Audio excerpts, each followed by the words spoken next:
Yes, Fadi TV jimbani sakade kanu mwasize mutya muli mutya mwena abagobezi bange obula kansoge ntumireko ku Pretty Aisha ali mu ggwanga lya Saudi Arabia nkwagala nnyo Pretty Aisha nawe gwe wenna asinziza mu ggwanga lya Saudi Arabia okufollowinga Fadi TV nkwagala nnyo ngena kusaba liking video eno ate subscribing onyegene kale ate following Fadi TV buli kale bani updates ezinava limunayi ani Kansiime Azadde ndozo bangambe nti yazadde ani Kansiime yazaala dda naye abadde tateekanga kifaananyi ku mikutu emitimbagano abadde yakweka olubuto lwe okumala emyezi 9 gyonna omuntu gy'amala n'olubuto nga tewali muntu yenna yategeera nti ali lubuto. Omwana agenza okumulaga bannayuganda okumuteeka ku social media platforms eziwerako omwana nga mukulu muzibu ndozo olengera yali ali lubuto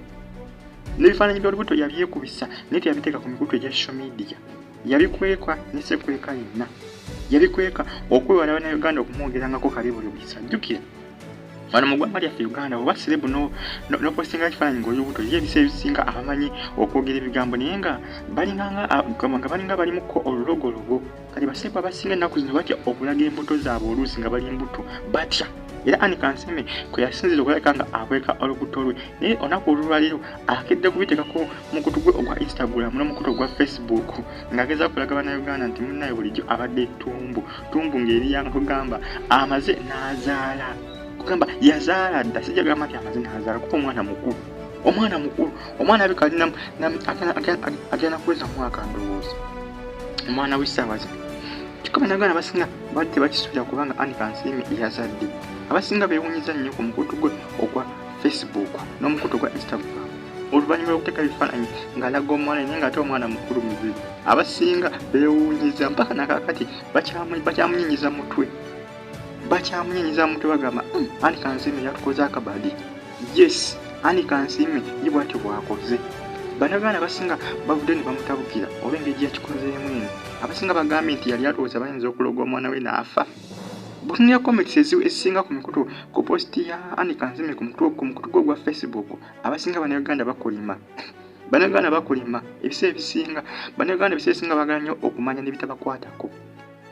Essaawa zino abasinga bamutabukire nga bagamba ani Kansiime teyandibadde ye n'akola ekyo ndoza olengera omwana wuuyo ali myezi nga giigi egiwerako nekyajja aveeyo okumulaga bannayuganda nti yazadde nti oba yazaala dda.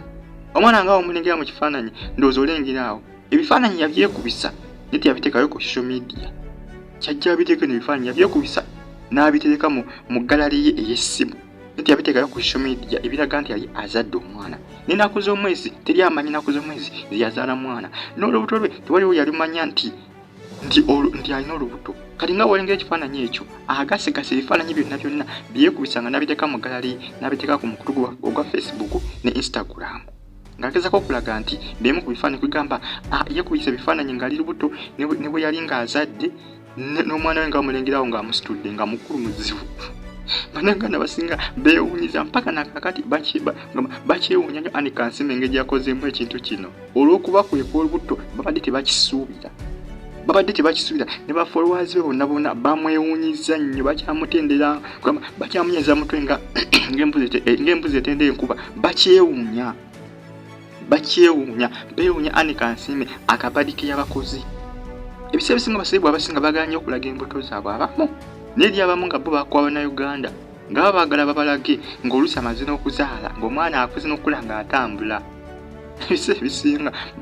bakizwa nti bannayuganda abasinga balogondooza olengera ani Kansiime yalina omwami we n'omwana ebifaananyi ebyo yabyekubisa naye ng'atabiteekayo ku mitimbagano. Era agenze ku mukutu gwa Instagram n'agamba bannayuganda munnaye bino ebifaananyi ebiraga birth details zange zonna we nafuna olubuto we nazaalira omwana n'omwana ng'akuze nga musituddeko. Bw'atyo bagambye bannayuganda ku mukutu gwa Instagram n'ogwa Facebook ebifaananyi abitadde ku social media sites ze eziwerako okuli Facebook, Instagram ne Twitter. Bamuyita ani Kansiime comedian amanyikiddwa nnyo okwetoola Africa yonna. Bamuyita ani Kansiime naye nga bannayuganda bakyemwewuunya nnyo naye nga bambi yazaala akaana kakuze naye nga bannayuganda nga baagala olugambo abasinga bamutabukire nga bagamba nti yali tawaanidde ddala kubalaga bifaananyi bye yandibyesigalizza ddala nti yagaana okubalaga ng'ali lubuto yagaana okubalaga nga yakazaala